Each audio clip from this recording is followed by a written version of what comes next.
Good morning, my Teaserking family. How is everybody today? Saturday, week 10, college football. So last night, I hit the Duke part of the teaser. They win 38-31. Now here, Boston College either goes with their backup quarterback who throws for 5 touchdowns, which is basically what we're trying to say. So if Utah goes with their backup or Oklahoma State goes with their backup, we're hoping that. Now, it's funny is the backup for Oklahoma State's Gundy's son, another Gundy, so he should know what he's doing. In the Oregon State-Washington game, Washington wins 24-21, which doesn't cover my over. Which is, so it's only 48. It's 21 all. It's starting the fourth quarter. So all I need is one touchdown, and I get to 49. And they play a scoreless fourth quarter to the last 20 seconds or so, and it ends up being, what's with this here? And it ends up being 24-21. They kick a field goal at the end. If they miss, they go to overtime, and I win, and or they get a touchdown. So that's what happens. But that's my whole thesis on betting against strong defenses. When you bet against the strong defense, you have to be careful. You're not going to get that high score, which is what goes to the Georgia-Tennessee game. Tennessee against Alabama doesn't have that strong of a defense, even though you think, well, it's Alabama. Of course they do. But when you get, like here's Georgia, which we know is loaded, look what they did to Oregon, and that's what happened. So the line's is like 9.5 now on Georgia, and that's what we think is they're going to pound them pretty good. Again, you've woken up. What is it? Never wake the sleeping giant, or don't wake. If the dogs don't wake a barking dog, whatever it is. Let Georgia sleep, and they have now been wakened by this. Oh, Tennessee's number one and everything else. Meanwhile, they're I've never seen a number one team as a 9.5-point dog ever in my life. In any, Oklahoma, Nebraska, USC, Notre Dame, whatever it's been, the number one team's always favored, which shows you how flawed the polls are, which shows you how ridiculous this whole playoff system is. If Georgia, doesn't get in the playoff, so if they beat Tennessee and then lose to Alabama or whoever, and they don't make the playoffs, come on, they're almost 10-point favorites at home to the number one team, and they're not the number one team. So anyway, but that's my point. So look at Washington, right? They score 40, 45 a game. They get in here, and it's 24-21, and they were struggling. They threw a pick 6. Now, here's what really irks me in this game. 3 times in the first half, Oregon State goes for 4th down. Deep in Washington territory. They could have kicked 3 field goals easily, and we hit our over easily. So it would have been 30-21 or maybe 27-21, where Washington's trying for a touchdown at the end.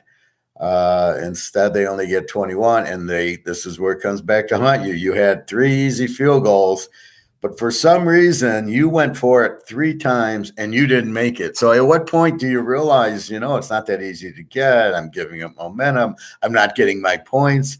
I've driven all the way down to the 10-yard line, and I'm walking away empty, and that's good. There was one drive that they did, and they didn't get it, and then Washington came right back, 85-yard drive, and scored.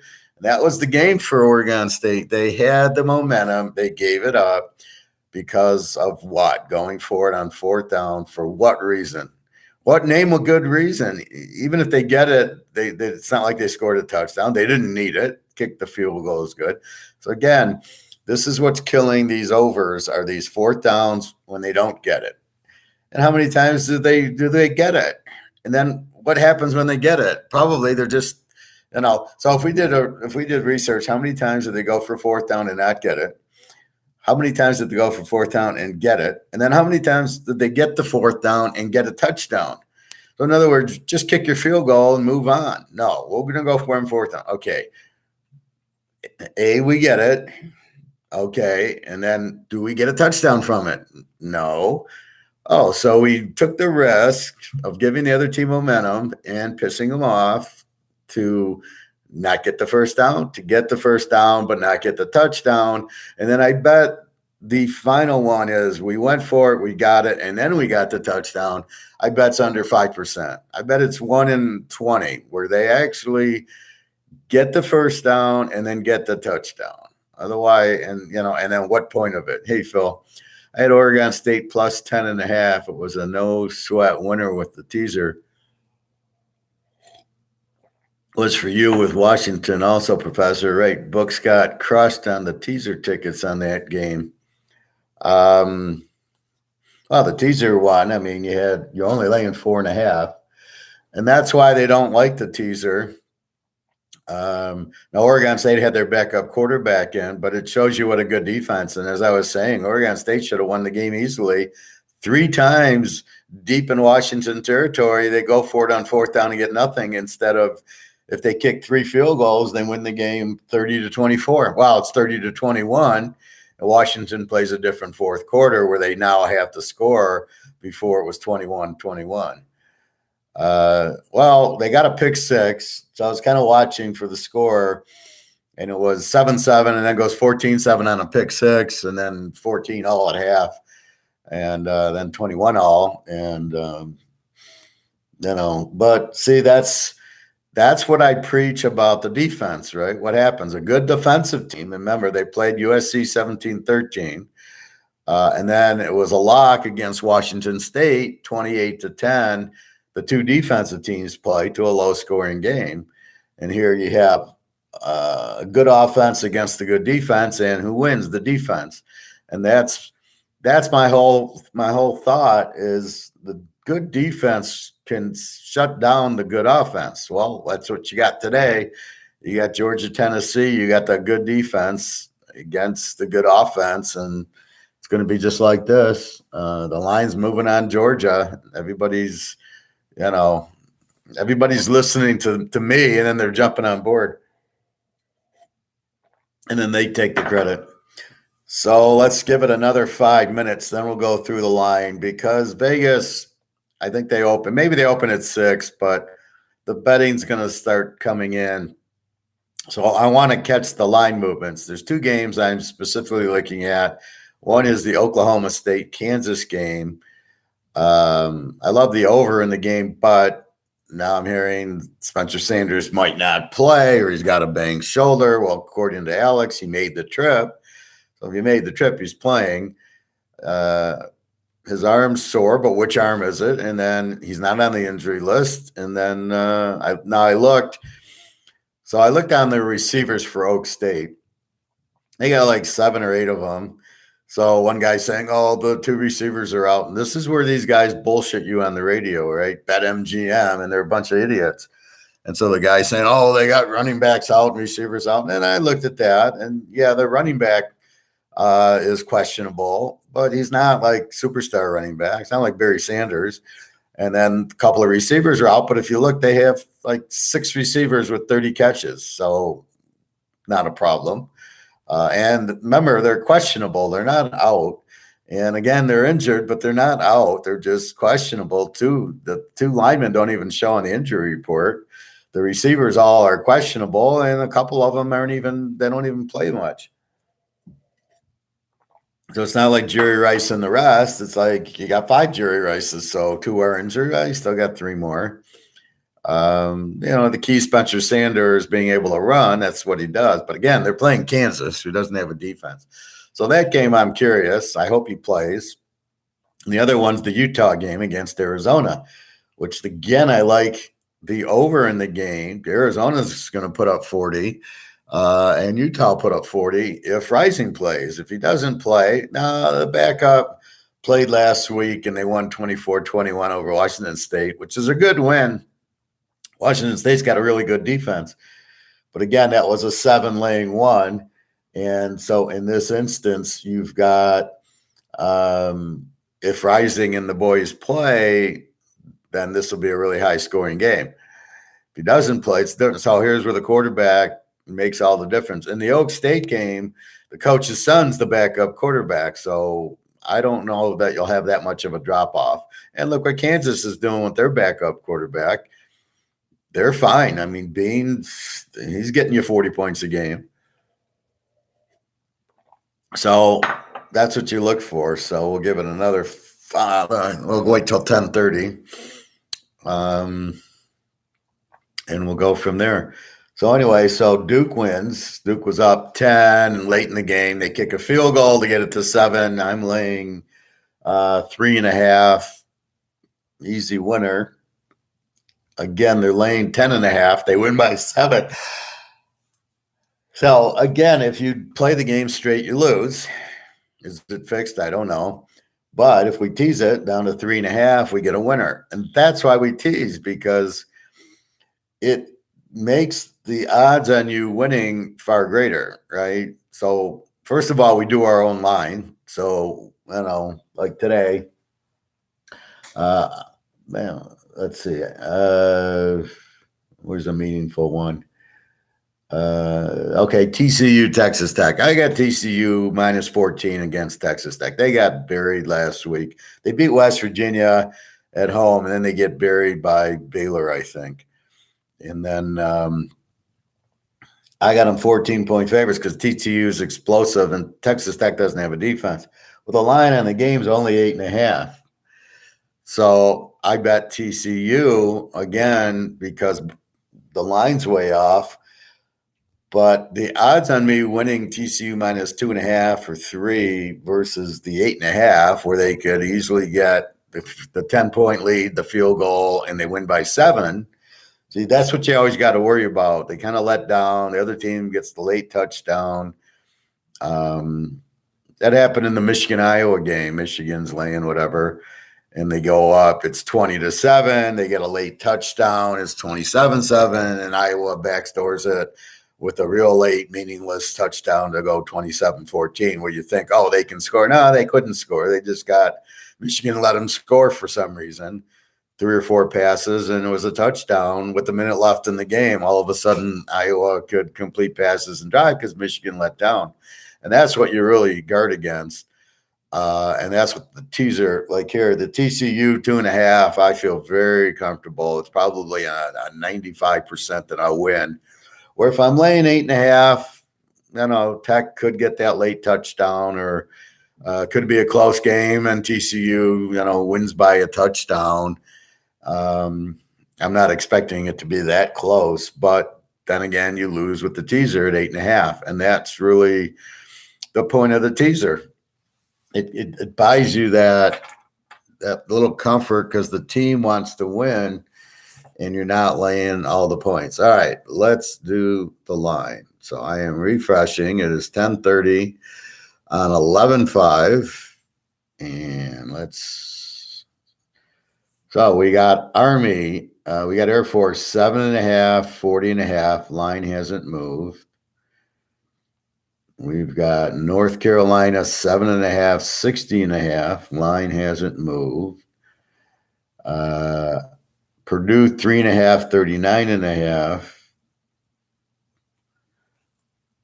I don't know what I had there. Looks like 36.5, but that's a little low. 39.5. All right.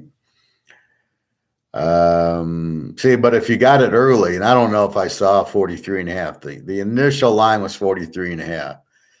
So then you can go under an Iowa 49.5. That's a good bet. But down to 39.5, you've lost 4, and now it's 45 with Purdue, and that's kind of doable. So that's why you bet the totals early, where you could,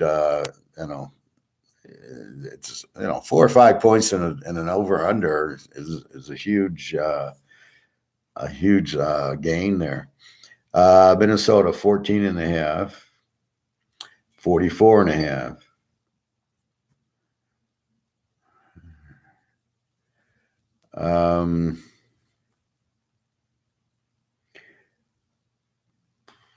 Minnesota. Okay. Wisconsin, 4.5, 48.5. Line hasn't moved. Kentucky, 1.5, 40.5. And this is a game I'm curious why Kentucky's favored, but that line hasn't moved. Ohio State, 37.5, 55.5. That line hasn't moved. Western Kentucky, 15.5, 72.5. Again, just scratching my head why the over's so high. I know Charlotte's got a weak defense and a good offense, but Western Kentucky's not. Zappy's not there, and they haven't really replaced him. So the 72.5 is a bit high. A&M 2.5 down from 3.5. So money going on Florida, 53.5. So that's also was 55. So that over dropped. All right. Tulsa, Tulane, 6.5, 56.5. So that total dropped from 58. So now I'm wondering about weather. TCU, Texas Tech. Now that's 7.5, down from 8.5, and 69.5. Now that total didn't drop. So now I'm not worried about the weather. Because it would have, it'd be Texas, Oklahoma, unless TCU's in the bottom of Texas versus the top of Texas. I don't know. Virginia Tech, 3.5, 40.5, up from 2.5. So they're playing games with that one. But the total didn't move. South Florida, 3.5, 49.5. That underwent from 51 to 49.5.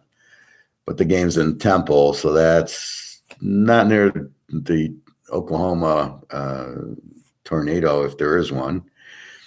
Marshall, 3.5, up from 2.5, 46.5. So everybody's jumping on Marshall, really? Okay, Baylor, Oklahoma, 3.5 and 61.5. So that total hasn't moved. So we're fine as far as no tornado in Oklahoma today. Middle Tennessee, 2.5. Line hasn't moved, 63.5. Southern Miss, 2.5, 48.5. Line hasn't moved. Penn State, 13.5, 51.5. Penn State, 13.5. And that one moved back. This is a really weird. It goes from 53 to 49 to 51.5. What the fuck's going on in this game? So you got somebody dumping on the under and then dumping it on the over, and they're middling the game at 50. Are you seriously? This is just terrible management in Vegas. You don't want to do that. If you're the bookie and you start fucking around like that, you're going to get middled. You don't want this huge swing from 53 to 49 to 51. So I bet the under at 53. Then there's overs at 49. And now it goes to 51.5. What happens if the game ends 50? You lose all the 53s. You lose all the 49s. Very, very good. That happened in a Super Bowl. The first Pitt-Dallas Super Bowl, when they won by 4, it started at 3.5, went to 4.5, and a lot of people bet over 3.5 and then took the 4.5 when it jumped. So they bet 3.5 and it jumped to 4.5, and they bet the other way, taking the 4.5. The game ended 4, and the bookies got killed because they fucked around with the line, and it ended at the 4, which killed them. So that's why you don't really want to fuck around with the line if you're a bookie. So that's why I don't understand what Vegas does. Pitt, 3.5, 48.5, no movement. Oak State, Kansas. Now, this is the interesting one. We've got Oak State. We got Kansas, 1.5, 63.5. That line hasn't moved since yesterday. It was 2.5 Oak State, then it goes to 1.5. The game's at 3:30, so we could see some late movement if Spencer Sanders goes out and he pregame and he tries to throw and he can't. I would think by now he tried to throw yesterday and he could. That's why he made the trip. So I'm expecting Oak State to that he plays, and 63.5 in a Kansas game that's halftime. They can finally score more than their basketball team, the football team. So, yeah, 1.5, 63.5 hasn't really moved. Illinois, 16.5, 41.5. Now, that went up from 40.5. That's making it more interesting. 16.5, eight or nine Michigan State defensive players are out on suspension. I guess they're thrown off the team. The idiots that hit the guy with the helmet, who should all be put in jail for what do you call it? What's the word? Anyway, for attacking somebody. So 16.5. I don't know how can Michigan stop this? Illinois is pretty good running back. They're, decent enough team. They're not a great offense, but they score. And their defense, so, probably it should be a low scoring game, but I'm worried now because Michigan State's defense is out. Illinois might score too much and fuck the under. Again, you want two low scoring teams in your under, Washington State and Oregon State. You don't really want like Michigan State, who's a weak defense and a decent offense, in your unders. Hey, Bobby. Bobby Bo, nice to see you. Assault. Yeah, that's what I was trying to think. Well, really, that's what it is, right? A guy got hit in the tunnel after the game with a football helmet. What the hell else would you call it? That's not part of the game. They weren't on the field. It's not like the targeting where he's trying to tackle him. They're standing in the tunnel, and I guess the Michigan guy, who knows what happened? Somebody said something, and the guys, obviously the 10 Michigan State guys beat up the one Michigan guy and took off their helmet and started hitting the guy with the helmet. So, yeah, I mean, this guy should be in jail. This guy's a criminal. Oregon, 31.5, 62.5. Yes. No line change. I think Oregon's going to blow them out there because they got the weak defense. Washington State, Stanford, we got Washington State laying 3.5. So that line's down from 4.5. And 48.5, that's where it was. So this one, and again, they're playing. I get 49.5, I get 54, and I got 48.5. What the fuck's going on here? This is absurd. Georgia. All right, here's our boy. Up from 8.5 to 9.5. And then 65.5. I think down from 66.5. So this is our play, Georgia. I think after that Washington-Oregon State game, I think that's the proof, right? Oregon State holds them to 24, good defensive team. And that's what a good defensive team will do to a good offensive team. Georgia's got it all. Tennessee doesn't. They only have the offense. They don't have the defense. They're going to have trouble getting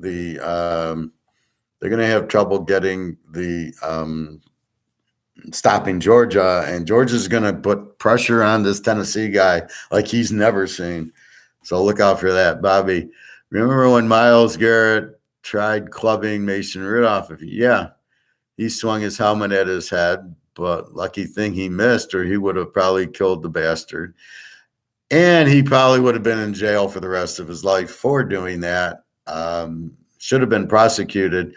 But it was on the field. This was taking place in a tunnel at Michigan Stadium for some stupid reason.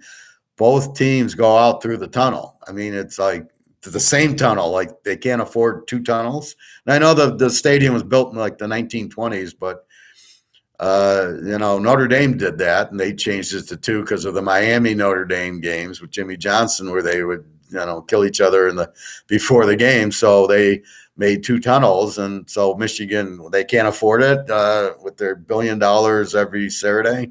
So that's the point. They should definitely, but that's not part of the game. In other words, in baseball, if the pitcher throws at you while you're at bat and he's trying to throw it inside, that's part of the game. But if you're on first base and he throws at you and he hits you and he hurts you, that's an assault. That's not part of the game.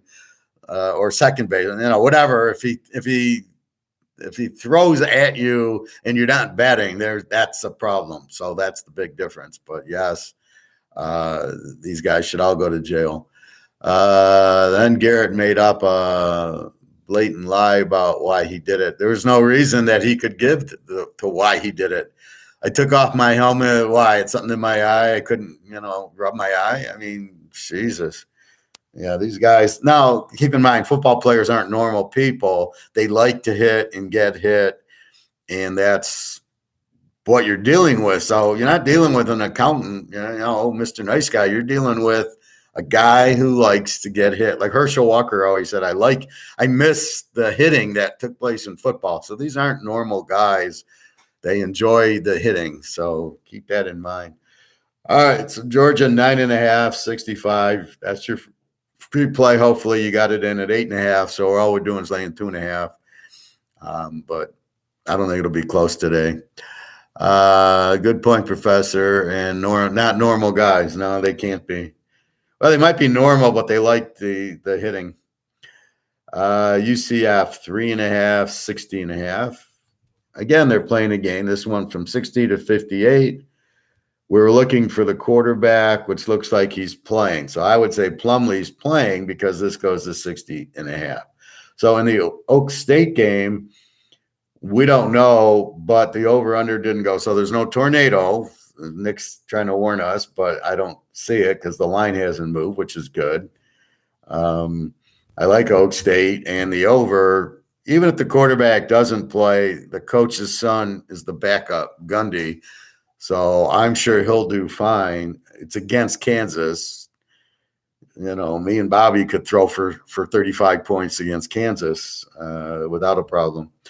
Iowa State 6.5, 49.5. Down from 7.5, 49.5 changed.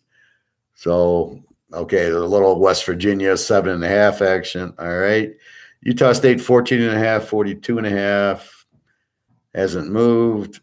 This UAB, UT, you can't get a dog. The game's still even and 53.5, up from 52.5, which is surprising. This is not a high-scoring game. UAB with a good defense. UTSA is a little bit of an over. Quarterback questionable. I assume he's still questionable. UAB, Dylan, the quarterback, still questionable, I guess, because otherwise I think they'd be a 3-point favorite. Navy, Cincy 18.5, 43.5, down from 44.5. Quarterback's been out the whole week, so that's not a surprise. Navy, we don't know what to expect. They've been an over team. Cincinnati, we know, has a good defense, decent quarterback. They never blow anybody out. Yeah, low-scoring game. If anything, the pitcher from your own team can come back the next inning and beam it at one of the other teams. That's what they normally do. That's the payback, right? You hit my guy, I hit your guy. That's what you do. But I'm saying is if the pitcher then threw the ball at you at first base and it was clear he was throwing at you, then that's an assault. That's not part. You're not batting. That's not part of the game. So what I'm saying is that you differentiate in the game. Okay, people get hit, but not when you're not batting. That's assault because they are hitting you intentionally and not part of the game. Arkansas 14.5 and 61.5. That hasn't moved. North Texas, explosive little team. 21.5, 62.5 hasn't moved.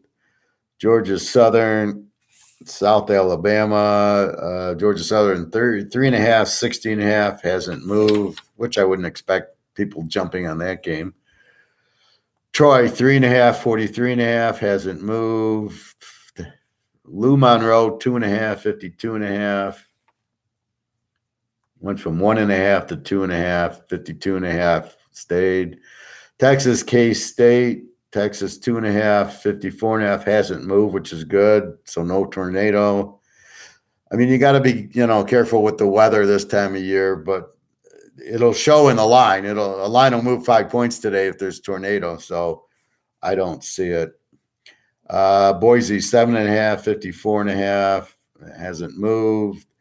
Houston SMU 3.5, 65.5, 66, same thing. Alabama's up to 13.5 from 12.5. Now they were 13.5, so they already had moved. 56.5. So that line hasn't moved. I'm expecting that to be an over. I'm expecting LSU's the running quarterback scores a little. Alabama scores a lot. Again, Tennessee lit up LSU for 40, so Alabama should light them up for 40 also. But I think it'll be emotional Saturday night in Baton Rouge, so that'll get LSU 20 points. San Diego State, 5.5. 47.5 from 6.5 to 5.5. So heavy money going on UNLV for some strange reason. Maybe the quarterback's playing. I don't know, but the over-under isn't moving. Michigan, 25.5, 44.5, hasn't really moved. Florida State, 7.5, 54.5. It moved from 53.5 to 54.5. Again, I like Miami because Van Dyke is playing. So you can't make Miami a home dog in a big rivalry like this with Van Dyke. He'll score for you. Florida State doesn't impress me that much. Louisville, 6.5, down from 7.5, 52.5. That hasn't moved. Utah, okay, here's what I'm waiting for. 17.5, 67.5, no movement. Is Rising playing? It's a 7:30 game. So we might. I haven't bet this yet. I want to bet it. If Rising's playing, I'm going to bet it strong over.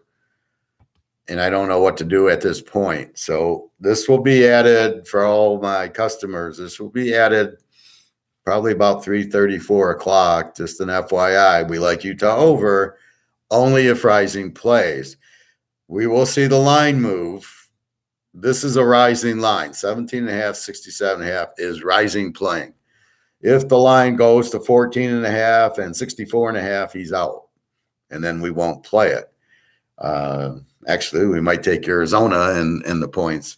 But if the line doesn't move or goes to 18.5 or 68, 69, we're on Utah over very heavy.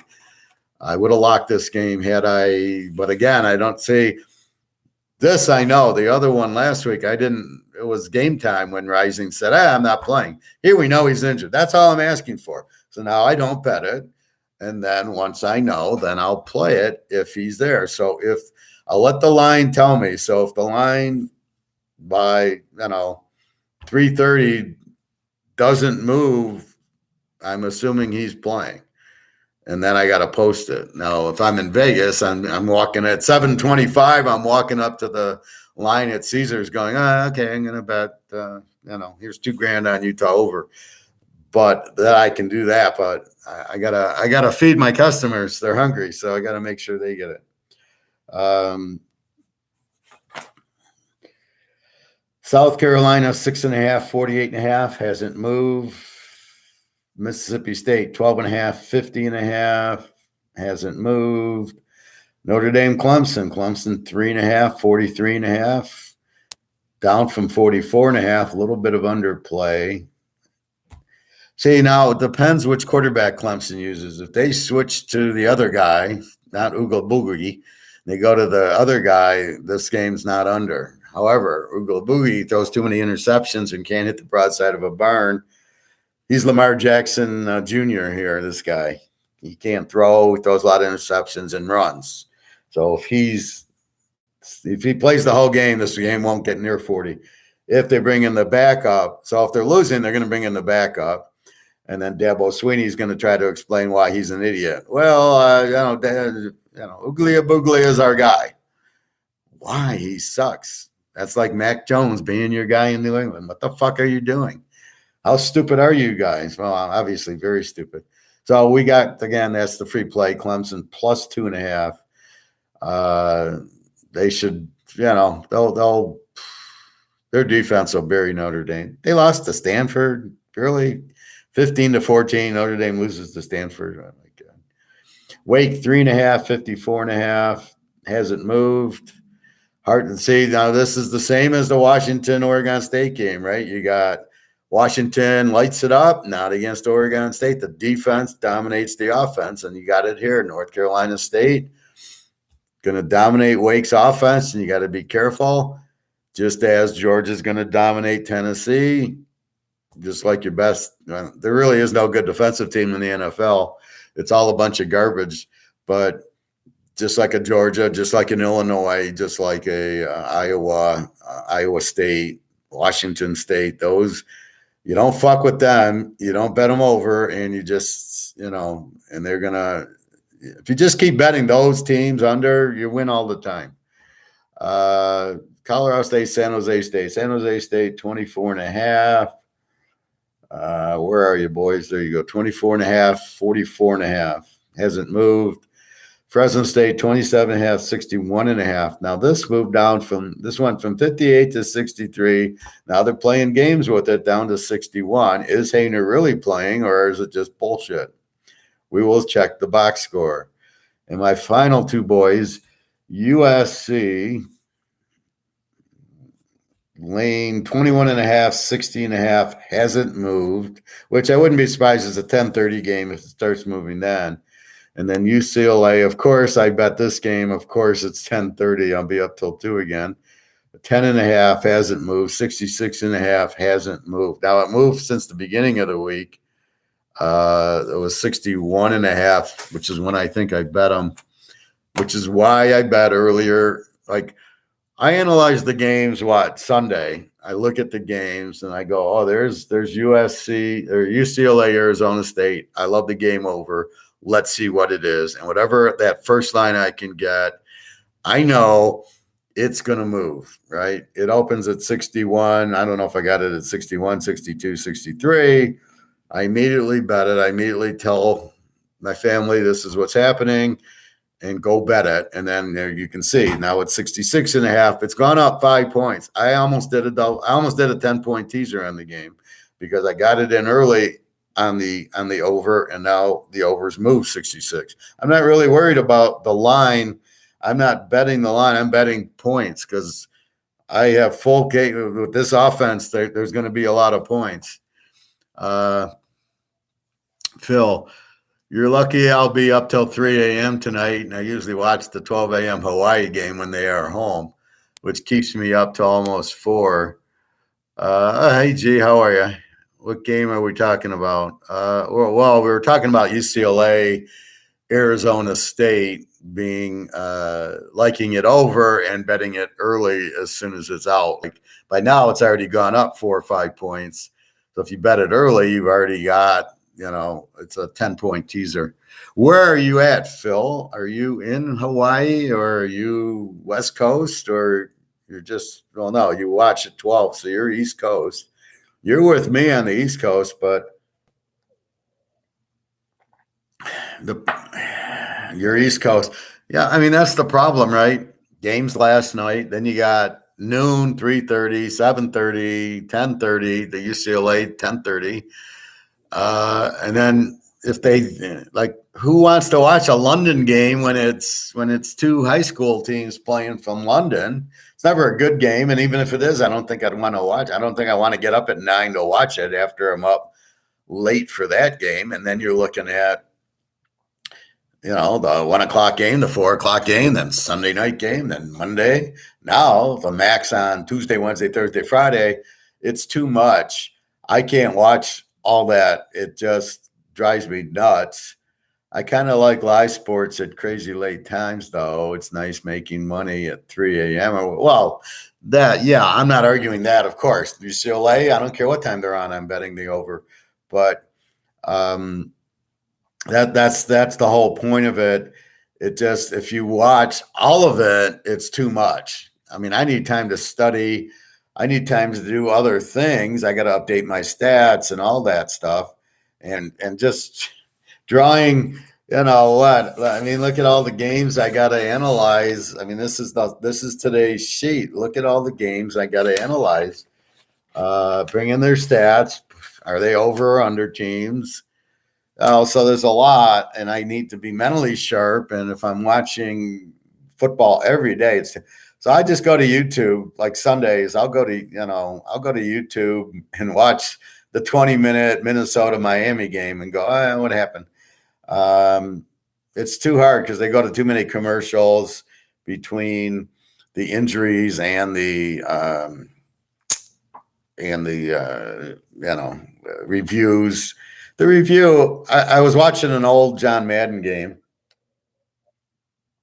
This is like an 83, 84, 49. That was the 49er Bear 84 game when the Niners go to the Super Bowl and the Niners beat them. And there was a play that needed review.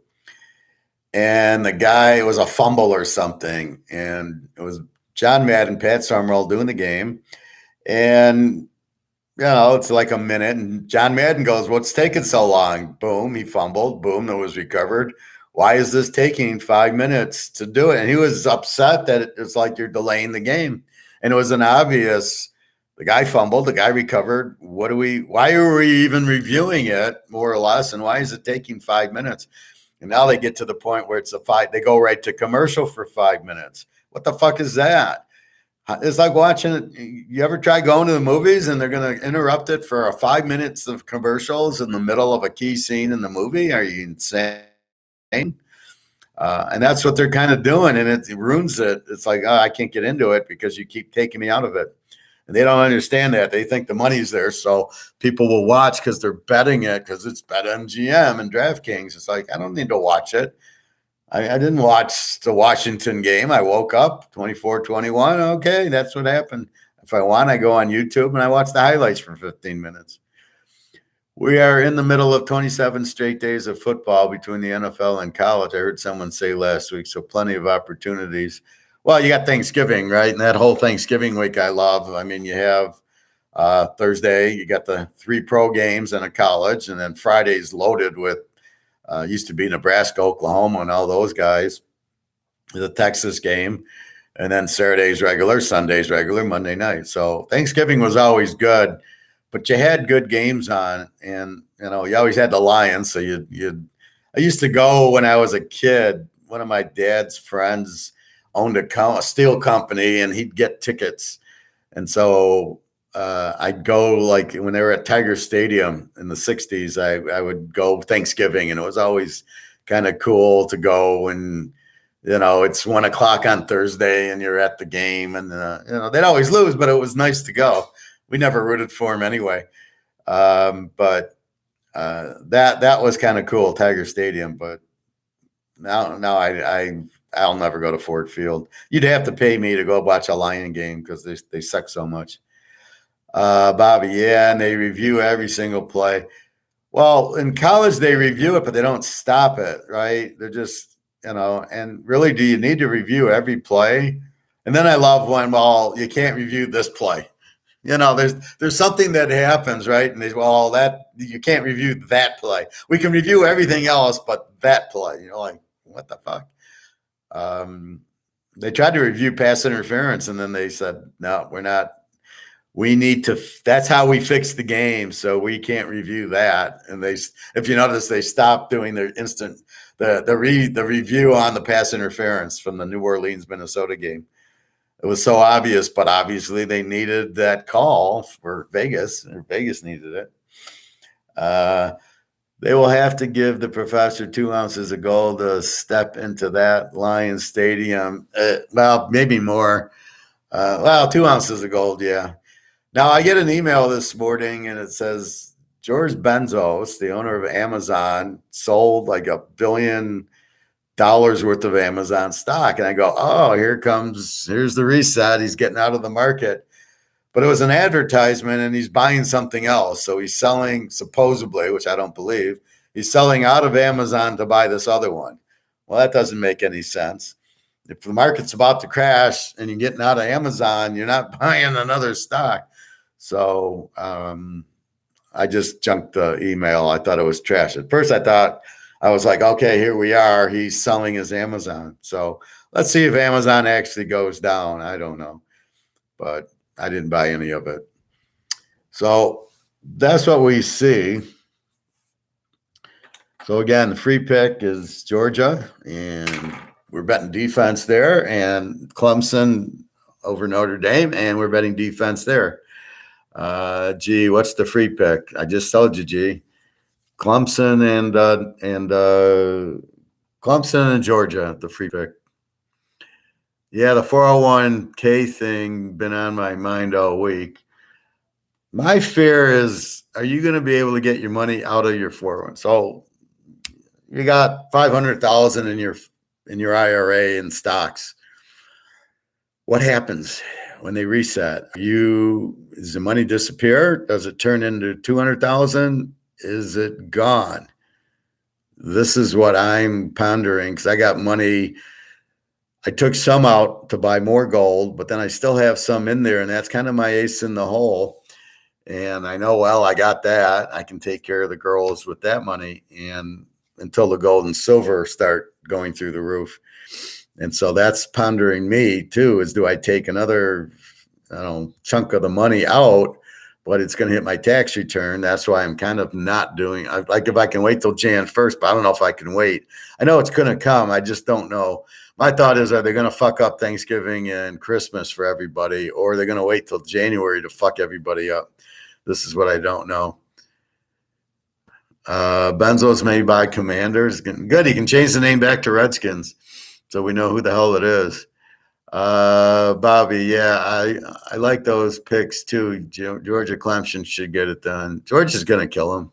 Georgia's so pissed that they're not number one, and like who they could understand Alabama being number one or Ohio State. Why is Tennessee number one? And they got them at home. Look out! I think it's a 3:30 game. Hi, Sean. Yeah, well, I don't know. He apparently sold a lot of stock in Amazon, but I thought it was for the right reason to get out of the market before it crashes. But he knows better. This is why, just because he's a billionaire and lives in a house, not an apartment, doesn't mean he knows what the fuck he's doing. Phil, they could declare a national emergency for WE. What's WE? Reason sees 401ks and half the sheep would clap over it. Well, that's the problem for whatever. Oh, well, they do that all the time anyway. You do realize Social Security is broke, and all they do is print money for all these other Medicares and stuff and Social Security. And that's why inflation is there, because they need to keep printing money. It's different when you get it. And by the way, you can't raise taxes. You can't, to get more tax revenue and you lower taxes. You don't raise them. So by raising taxes, you get less revenue because there's less spending, because we spend better than the government. So we'll go to the grocery store and shop efficiently and buy the right car and the clothes and whatever we want, but we do it efficiently. We don't overpay. Look, oh, ribs are $15. Fuck them. I'm not paying 15. I'll buy steak at 10. That's what we do. But the government says, oh, I don't care if it's $25 for ribs. I'll pay more. I don't care. So they don't know how to spend our money. It is our money, not their money.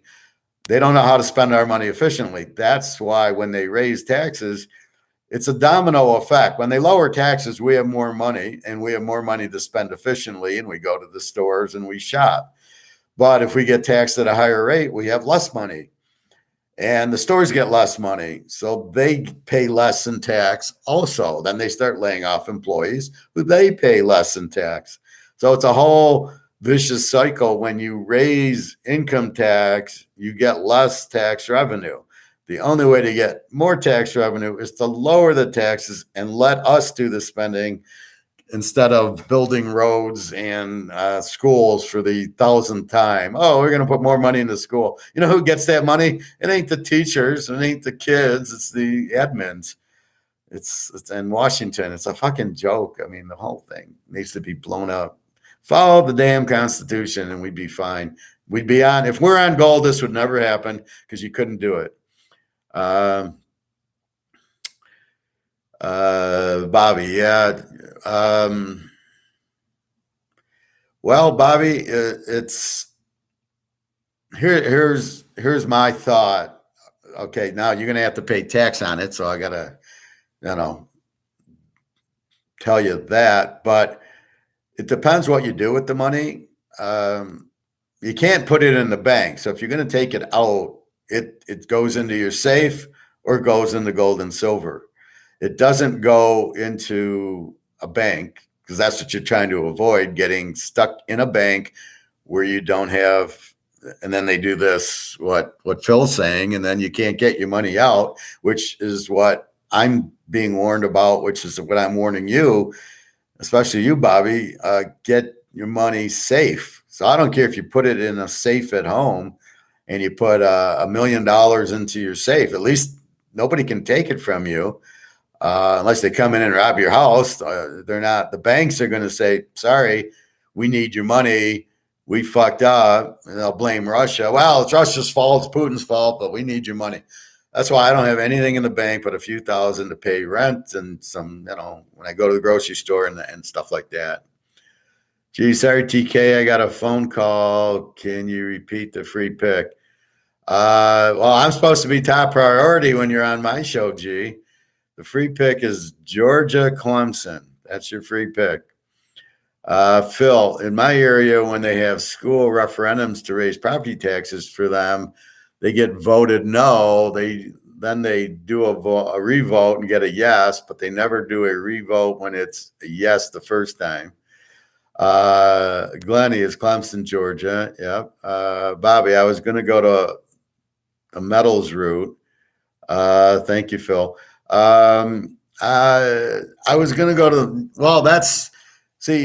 okay. So let's do plan A, right? You sell 50% and you go buy gold and silver. If you can still find gold and silver, we're getting to that point where my guy didn't have any and my guy's always had some. So you've got to make sure you have it.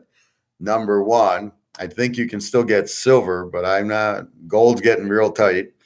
Okay, so you go. So we'll walk you through scenario one. You sell half of it. You get the other half out of your stocks and just sit it in cash. And then, so you got $1 million, 500,000. You pull out, and you take it, and you buy gold and silver with it, and the rest you put in your little safe. The other 500 you get out of stocks, because that's going to crash and you're going to lose that. Maybe you put it in cash, but then you still have to worry about what Phil's saying. They're going to keep it. So we don't know, so it's safer than losing it in the market, but then you have to worry, are they going to steal it from me in the bank? Is Chase or JP Morgan going to steal my money and cry, oh, Putin's war, we need the money. Because we can't print anymore because we fucked it up. Then you have your other half. Now you bought gold and silver. Okay, so let's say nothing happens and gold and silver doesn't go to $1 million, as I say, and it's just sitting there. Well, we know, first of all, that the paper money's losing value anyway. So that's a no-brainer. Okay, so you got all this gold and silver. Okay, if you need money, you then sell it back. You walk back into the coin store, you go on eBay, and you go and say, here, I want cash. And they give you cash for it. So at worst case, you can sell your gold back, which they'll take in a heartbeat if everybody's wrong and the price doesn't go up or the government doesn't allow it to go up or whatever happens. Then you have the asset and you sell it back. That's the beauty of it. You have the asset. Once you have the asset, you can do what you want and it will have a value, or you go on eBay and you should be able to sell it. So that's worst case, is you get the money and nothing happens and you say, oh, okay, I want the money.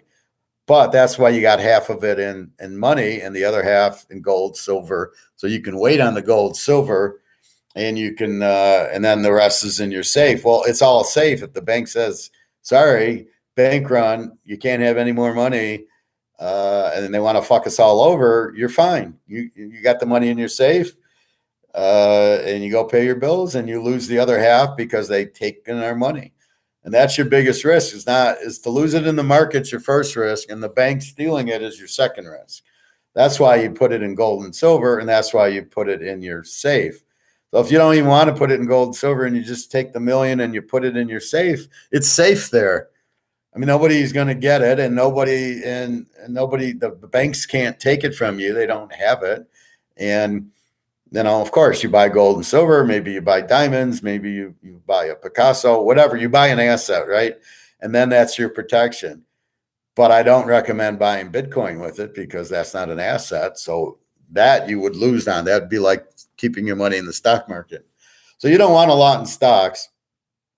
So scenario one, you do that and you got your money safe and you bought gold and silver. And scenario B, gold and silver goes, as I say, 100 grand gold, 10 grand silver. You bought it for $1,825 and you've just, 20 times your money. You made more money than you could ever make in the market just buying gold and silver. Then you have your other cash, which you're going to go back to the bank and exchange for the new cash, right? So you got this shit. So you got this shit. So you got what? $500,000 of this, $500,000 in gold and silver. And now they draw the money in and say, okay, now we got this new dollar coming out, like the Nazis did, like what's happening in Russia, what's going to happen in Greece, and what's going to happen in the UK and Germany and Europe. Once the euro explodes and goes to zero, there'll be a new euro. You still need this to go buy, to go to the steakhouse, right? You still need, so there'll be a new one of these always. There'll always be new currency. They could just use gold and silver, but they can't cheat that way. So what fun is that? So, but that's what you'll do. So you'll take your 100 grand and you'll exchange it for 50 grand of the new currency. And that's kind of how they steal from us even more. So that's what you do. But the gold and silver then goes up. And then the problem is, so I thought about this. So gold goes to 100 grand. So I want to go sell an ounce and get 100 grand. But what do? I don't want the 100 grand. I want the 100 grand from a standpoint of, I bought it for 1,800, but what I don't want is the money that I get from it. What do I do with that? Because that's still bad money, right? I don't want to hold that. I want to maybe buy more. I don't know what I would do with it. That's the problem, right? Well, I guess I would want the new bills, right? So I'd wait for the new bills to come out, cash it in for 100 grand of the new bills, and that's what I use to, go to the grocery store or whatever. But be very careful. The stock market is going to crash very soon, so you don't really want to lose your money there. They got us losing our money between this football and the stock market, and they're ruining the value of the money. So they're basically trying to get us broke. And the question is who elected these idiots, and why is that their plan? And it's just simply because you basically have communists in charge of our government, which leads us to China running our government, wanting. So again, it's who benefits from it, and it's the Chinese, because if we're number one and they're number two economically, and if they get rid of us, then they're number one. Just like Georgia, they want to be number one. So China gets rid of us if they bankrupt us, and that's what they're doing. So instead of a war with missiles and tanks and everything, they're doing an economic war, and it's plain as day what they're doing. I mean, they're inflating the money to nothing. They're killing us every way. They're going to close the banks. They're going to, and they don't want us to buy gold and silver, because then we might be okay if we buy gold and silver. So don't say that. Bobby, you looking for any real estate in 2023? What are your thoughts on real estate opportunities? Or you think we should just stick with the gold and silver accumulation? Well, the problem with real estate is it's already inflated and it's going down.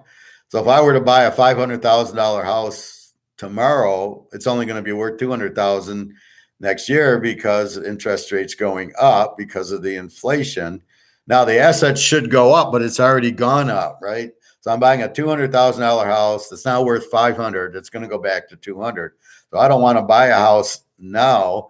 As far as any other real estate, I don't want to buy land. Land's useless unless you buy the sand next to Caesar's Palace in 1968 when I went there. And that was my idea was, maybe if we bought the land next to it, they're probably going to build on it at some point. This is 1968. This is Teaserking in 1968.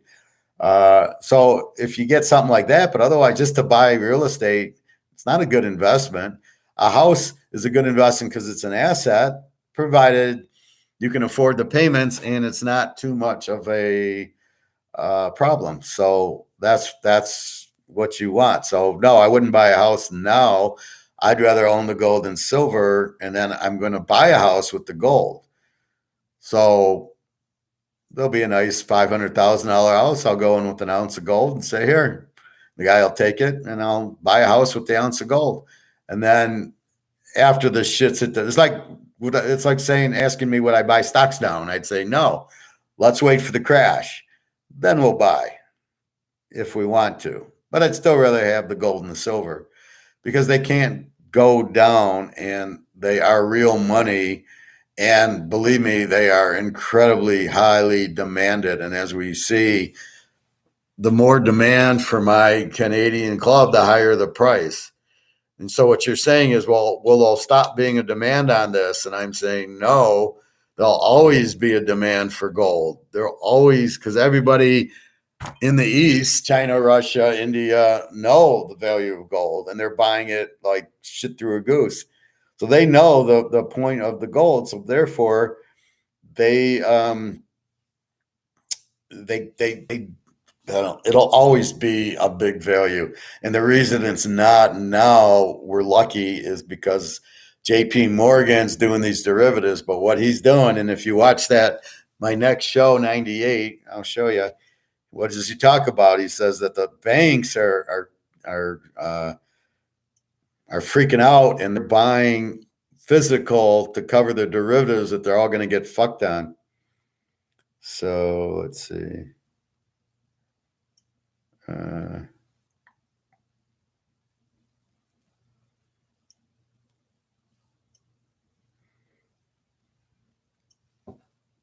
Merry Christmas, everyone. Those on Medicare could claim up to $1,600. What this has done is drained far too.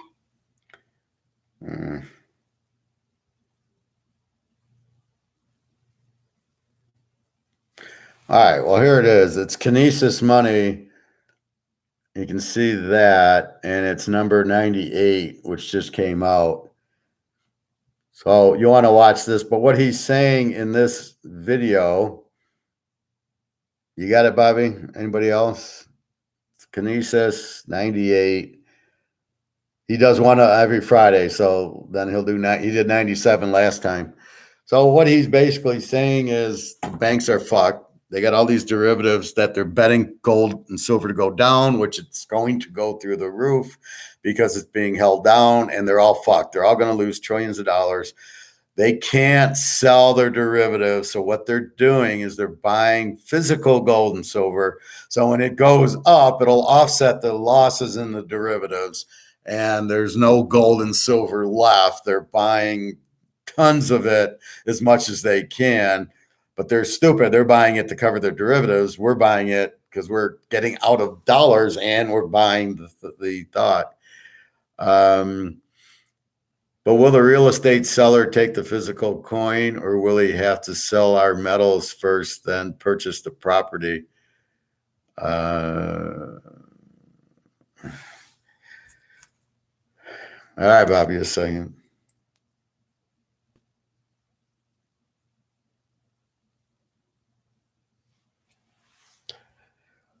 So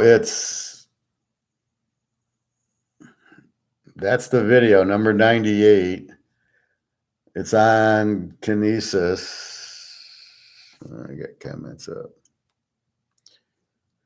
So it's Kinesis money, which is what you already have.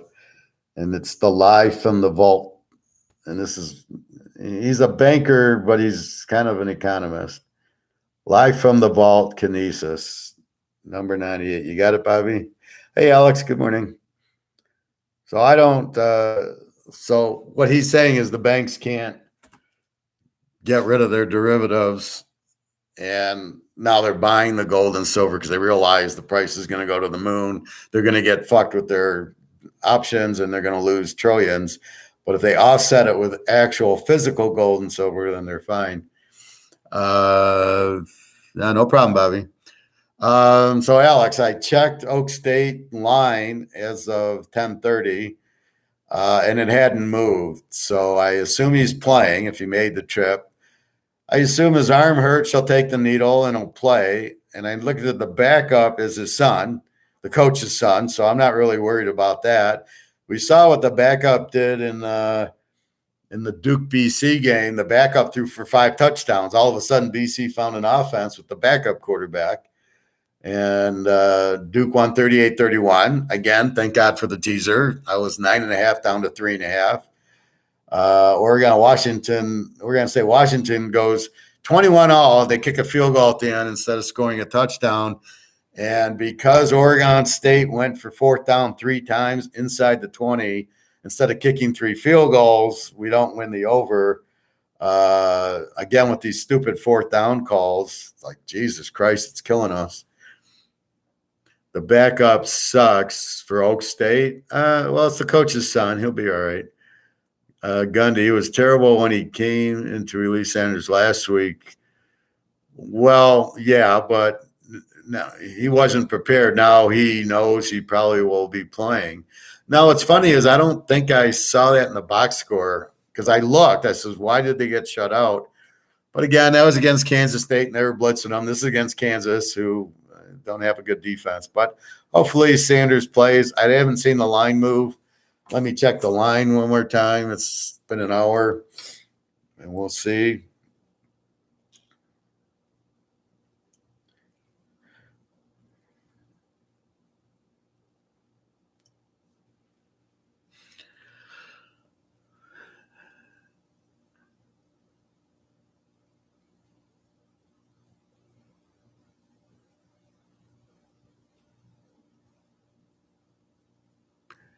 Utah's still at 67.5. So I don't know if Rising's playing or not, but the line hasn't moved. So we'll find out later. As I said, I'll probably post that game at 3:30, everybody. So check out the site.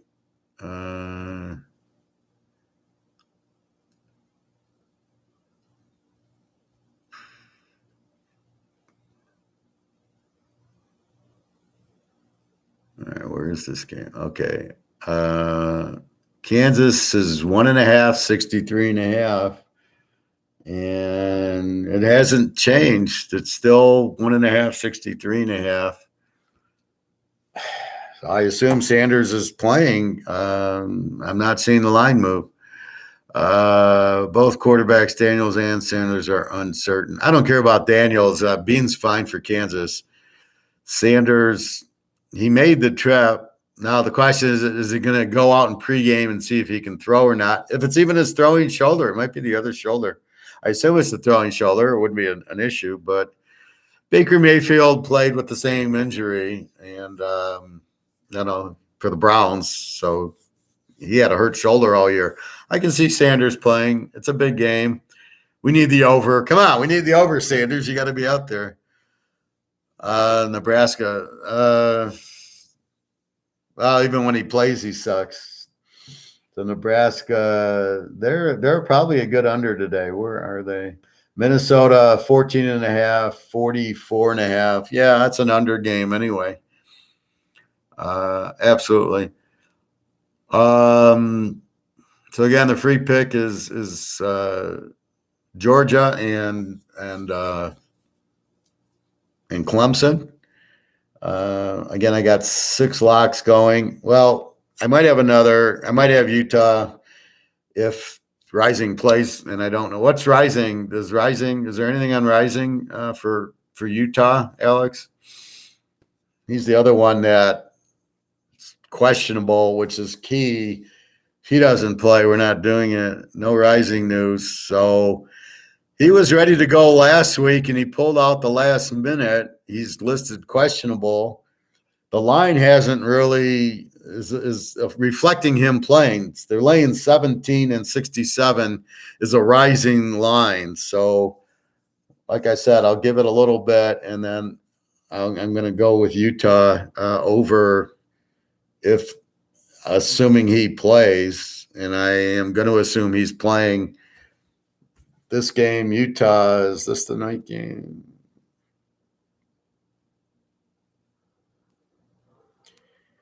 Utah.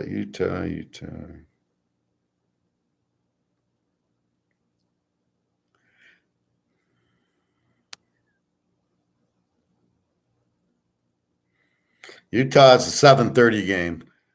So I can post Utah and Kansas. Kansas is at 3:30. So I've already posted it. So Utah's 7:30 game. So if I don't see a change, we're gonna go with Utah over.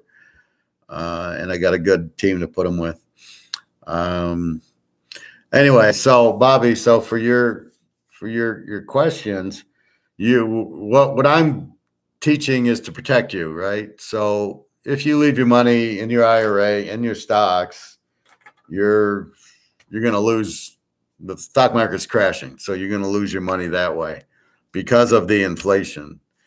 So they're not getting rid of the inflation. They're raising interest rates, which is killing Europe and Asia, which means nobody's going to buy the products.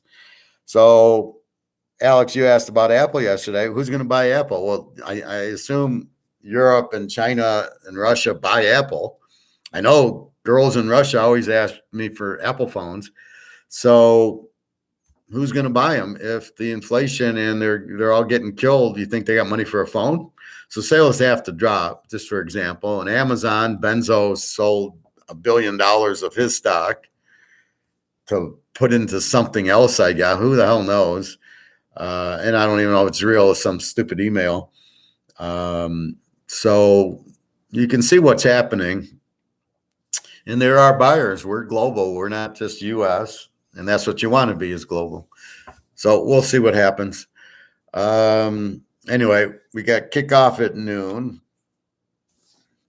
It's weird. It's like the whole Big Ten kicks off at noon. It's like there used to be a 1 o'clock kickoff. It doesn't exist anymore. It's either noon or 3:30 or 7:30. Occasionally there'll be like ESPN will shove a 6:30 or 7 o'clock game in because the 3:30 game ends, and then there's nothing on until 7:30. So anyway, Georgia should be a good game with Tennessee. They're going to show them who's boss, and it's not going to be a pretty sight. But if you think Hooker's going to light it up like he did against Alabama, that's not the game you're going to see. It's just going to be like Oregon State, Washington, where Oregon State was all over them, and Washington got lucky to get the win, but Washington couldn't really move on them, and Tennessee is not going to be able to do much against Georgia because now they're pissed and they're like, have you ever seen a number one team, Alex, who was getting 9.5 points in your life? I've never ever seen that. It'd be like the 70s Steelers getting 10 points at Oakland. It's just, or Montana getting 10. It would never happen. It's never. The worst case is maybe they're only laying 1 or 2, not getting 10, and they're the number one. That's okay. Georgia's loaded. I mean, 10 of their defensive players went to the pros, so not worried about it. Believe me, their backups are just as good as their starters, so that's what you got to realize. They're shuffling in 20 guys on defense, so if one guy's out, believe me, the backups are pretty just as good. So I'm not worried about that. They'll blitz if they have to, but Hooker's not going to have a lot of time to find receivers anyway. They blitz very well, Georgia. But we'll see. Maybe the Georgia guy plays. Stranger things have happened. Outside of that, a lot of overs and unders today. Again, I look at the best way to play the game, and if it goes to – I looked at Georgia, Tennessee. I see 66. I go, how the hell – Georgia cannot play a 72-point game. It's not going to happen. I mean, that's a screaming under. But then I looked at Georgia at 8.5 or 9, and I said, well, that's even better. So that was the point. I never really thought about taking Tennessee in 15.5. They're not gonna move. They're not gonna stop Georgia. The key's Georgia on offense. Tennessee's not gonna stop them, and they're gonna just ball control. And Hooker's not gonna see the ball much. So this is gonna be like playing Army. Yeah, okay, we're gonna go on a 12-minute drive, and you'll get one chance, and then then it'll be halftime, and then so this game should be an under by a mile. See, this is the problem that people have betting is they look at the Alabama game and go, oh, it's 52-49. This game's going to be 52-49. And that's the problem. And then Georgia, Florida was 42-20, was a 62. That's the most this game will get is 62. And I don't think it'll get that because Georgia wants to keep the ball out of Hooker's hands. So you have that initially anyway, but it's just going to be very, it's going to be very dominated by Georgia's offense, I think. You can't really stop them. Missouri's got a much better defense than Tennessee. Missouri had Georgia. I thought they were going to lose, and Georgia came back and got 2 touchdowns in the fourth quarter, won 26-22. That's what you're looking at, not the score, but when Georgia needs it, they do it. So they'll go on a long drive. As long as they don't turn the ball over, they're going to win easily. And that's what happened in the Missouri game and the Kent game. They fumbled a punt. They fumbled a punt in both games, and the receiver fumbled. And you're not going to see that today. Whoever's returning punts, I guarantee you, will not drop the ball. Not in this game. So I mean, this is ridiculous. This line is the line's right. The over/under is too high, but the line's right. But the line is. I have Georgia -10 as my line. But I don't have Tennessee number 1. I don't have them close. They don't have a defense. They're an over team, right? Well, they're an A team, but with a pretty high defense. So when Alabama puts up 49 on you, you don't have a defense. And Alabama does not put up 49 on Georgia. Sorry. So that's really what it is. So Oak State, Kansas, there's no tornadoes that Nick had warned us about. I don't see the line moving. Are you aware of any tornadoes, Alex, in Texas, Oklahoma, Houston, or Kansas? I don't see any lines moving for tornadoes. So Oak State, Kansas looks okay. Kansas is 1.5. So I guess if Kansas goes to 3, then Rising's out, then Sanders is out. But Sanders making the trip means he's playing. Now, how long is he going to play? We don't know. But Sanders making the trip is a good thing. So if we still see 1.5, we'll see it. So it's an over if he plays. If he doesn't play, no. And then we got Utah with Rising, and we'll see that also. If the number goes from 17.5, 67 down to 14 and 62, Rising's out, avoid the play. But if he does play, you can play with the UCLA over, or the USC's on at 10:30, and then Sunday, I got a couple of really strong plays I can play with it. So again, we have time on Utah, but we will see. So keep checking that line. The line will tell us if it stays at 67, he's playing, and bet over on it. Arizona is going to light them up too. They put up 40 a game, just like Utah does. This will be at least an 80-point game. You're at 61, so it's a very good over. Only if Rising plays. See, that's the key.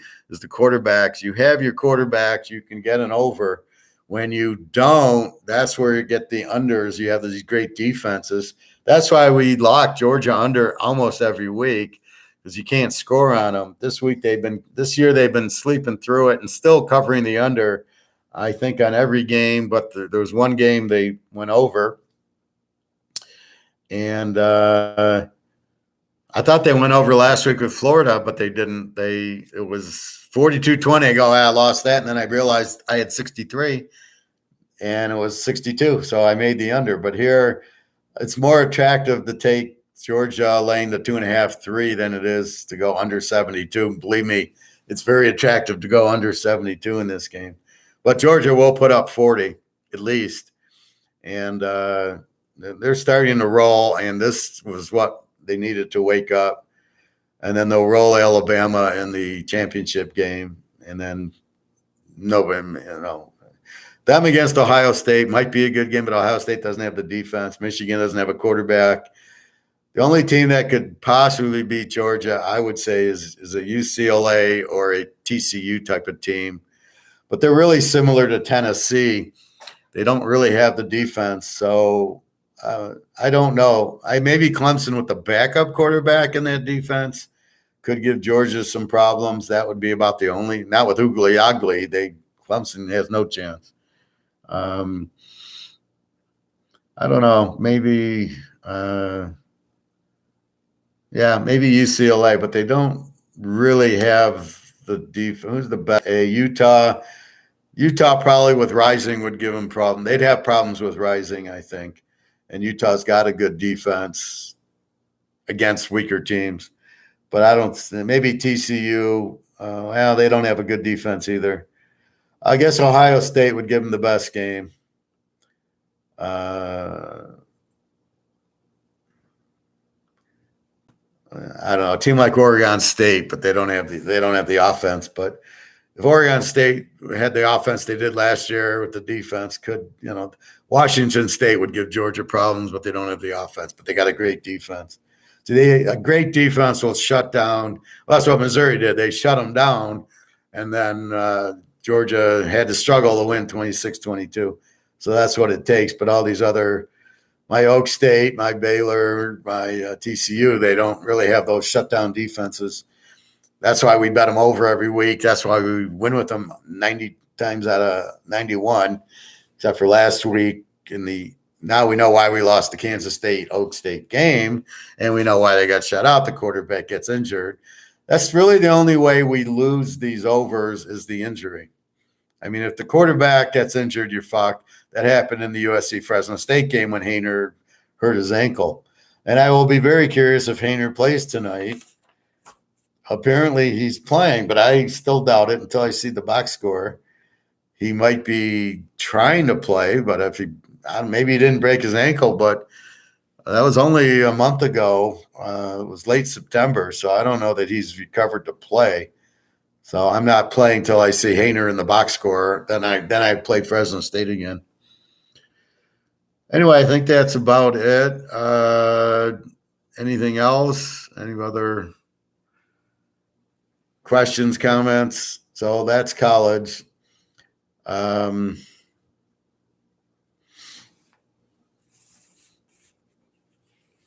So we'll go over pros tomorrow morning. So there's one game I'm waiting to lock in the pros, depending if these injuries happen. All right, so get your money in the gold and silver before it is gone. It's going that way. It's coming quick. My guess will be January 2nd. I don't think they want to fuck everybody's Thanksgiving. It's close, and then they got Christmas and New Year's, so I think they wait till after that. I think early January is when the shit hits the fans in the financial markets, just because they're just trying to prepare for think about it. They have to go to these stores and have them change prices, because if they switch dollars, they've got to be able to take the new dollar. How do you take digital currency at Target? Or Kroger's, how are you going to take it? And so I go buy, you got to reprice everything in the new money. And if my 100,000 is now worth what? 50,000? So if I lost value, well, the steak's got to go from $10 to $5. Everything will get adjusted. You can't keep the prices of steak at $20, but my dollar's now worth half. And what's people going to do with their money in the bank? What are you going to do if you have money in the bank and you can't get to it? What are you going to do?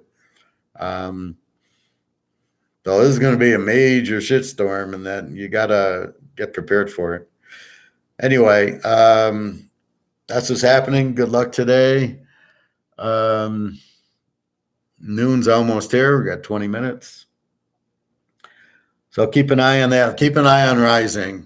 Check it at about 3:30 and then bet it. If it's still 67, I assume unless he fucks us over with another game time 5 minutes before the game decision. I don't think he'll do it twice, and he is listed as injured, and they do need the game against Arizona. This is a must-win for them, and Arizona is going to score anyway. We might get to the 61 with Arizona without Rising, but because at least the guy played last week and he put up 24 on a tough Washington State team. This will be a piece of cake against this Arizona defense, but we want Rising in the game. So we got Van Dyke anyway.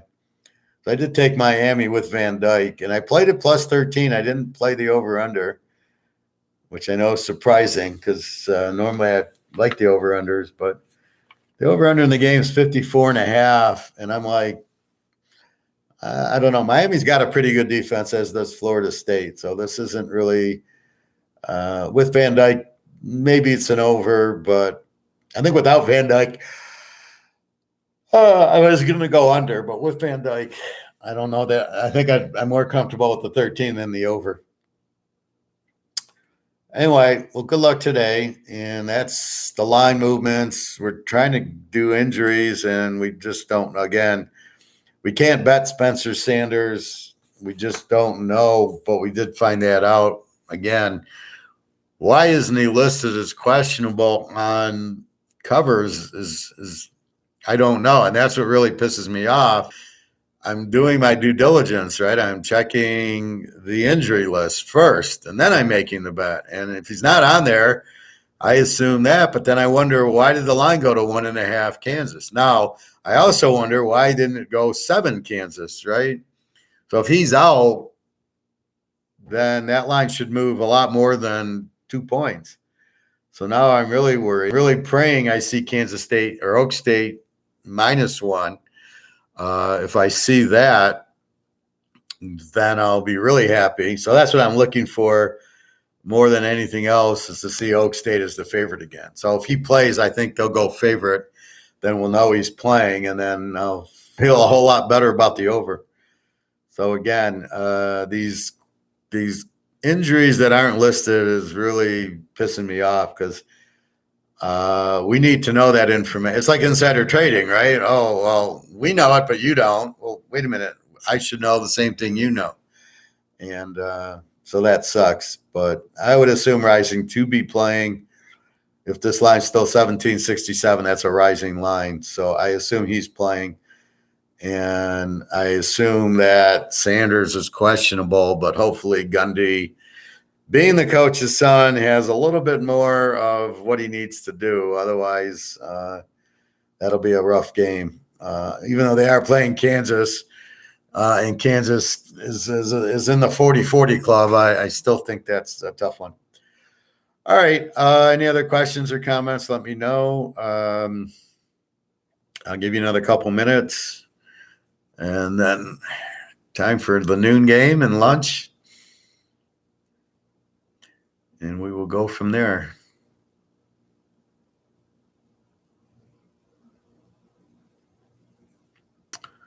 All right.